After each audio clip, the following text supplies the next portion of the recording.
Pep Guardiola is one of the greatest coaches in the history of world football. From Barcelona and Bayern Munich to Man City, he has left a profound impact at each club, especially in securing a multitude of titles. After more than 15 years in coaching, he has amassed 37 different trophies. As a player, he was an outstanding midfielder for Barcelona. Yet, there are always greater heights to reach. Throughout football's history, there have been many names even more exceptional than the Man City coach. Recently, the 53-year-old man himself selected the 6 greatest players of all time. Let's discover who these 6 names are. Note that this list is not a ranking, but merely a catalog of their greatness. The first name is the king of football, Pele. There's no need for an extensive introduction to this man. As a player, he demonstrated his excellence with Santos and the Brazil national team.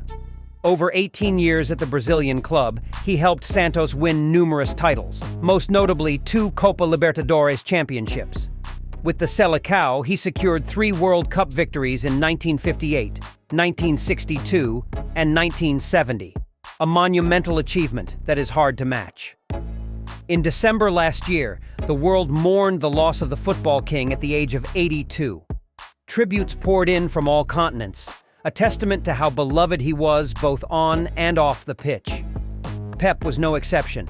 He was deeply saddened by the loss of a king, despite never having seen Pele play. I have to confess, I've never seen Pele play. That's understandable since I wasn't even born when Pele was dominating the field. But I've heard a lot from the predecessors about Pele's greatness. What he did was not just about winning 3 World Cups or scoring goals. It was about his greatness off the pitch. When I heard of Pele's passing, I was truly shocked. But that's the law of nature, which we cannot break. I hope he's having a better life in heaven. The next great player on Pep's list is Maradona. The Argentine legend is often compared to Pele in terms of greatness. But what he did for the world of football is beyond extraordinary. From a young age, Maradona displayed genius qualities in football. His career may not have spanned many clubs, but his influence was significant. In 1982, it was reported that Barcelona paid £5 million for the 22-year-old signature, a staggering amount for the 80s. In the Blaugrana jersey, he played 58 matches, scored 38 goals, and provided 23 assists, helping the Catalan club win 3 titles. His impressive performance led Napoli to spend €12 million to bring him to San Paolo Stadium, now renamed Diego Armando Maradona Stadium. At the Southern Italian club, what Maradona achieved is a legacy. His performances on the pitch made Napoli fans adore him. It's no exaggeration to say that Maradona is the greatest player in the club's history. After his death in 2020, Napoli renamed their stadium from Sao Paulo to Diego Armando Maradona to honor and commemorate his contributions to the club. In the 1986 World Cup, Maradona single-handedly led La Albiceleste to victory. The hand of God moment still sparks controversy today, but it must be acknowledged that God chose Maradona to become the symbol of this dispute. The third person on the list is Johan Cruyff. He is known as the Saint of World Football, a man who completely changed the tactical thinking of the game.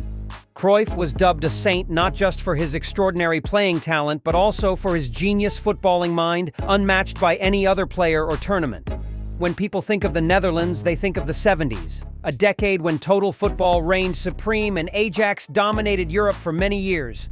It's no coincidence that the Dutch club won the Champions League 3 years in a row from 1970 to 1973. Despite his club's success, Cruyff couldn't lead the Netherlands to a World Cup victory, losing to West Germany in the 1974 final and to Czechoslovakia in the 1976 Euro semi-final. Later, as a coach, he achieved great success, especially with Barcelona. One of the most notable legacies of Cruyff's era is the Dream Team of 1992, featuring Michael Laudrup, Ronald Koeman, Pep Guardiola, Eusebio, and Stoichkov, who conquered the pinnacle of European football. The next name on Pep's list is the Emperor Franz Beckenbauer, who contributed to changing the world of football.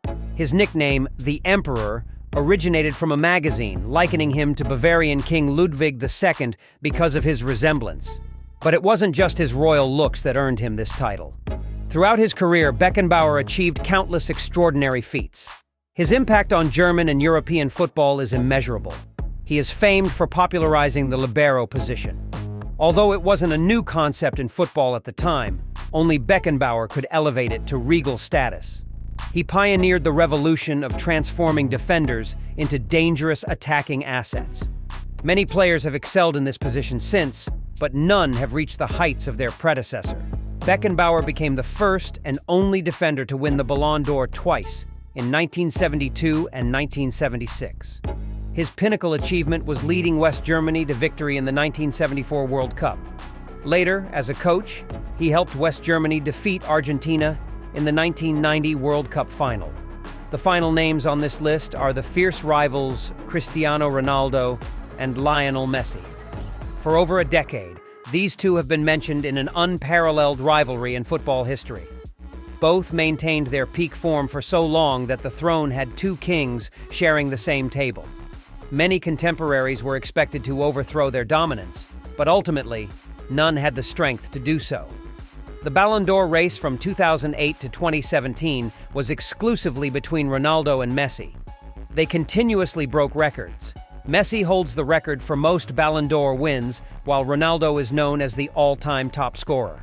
Messi won the Ballon d'Or at 36, while Ronaldo became the top scorer of 2023 at nearly 39 years old. How have they maintained such high performance for so long? It's all thanks to their relentless self-effort. As young players, both faced certain issues. Messi was said to lack growth hormones and not be suitable for football. Ronaldo's impoverished family almost forced him to abandon the sport to help support them. But with their unyielding will, both overcame adversity and became talented young footballers.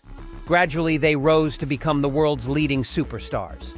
The refrain, "Messi calls, Ronaldo answers," or vice versa, has been repeated countless times over more than a decade.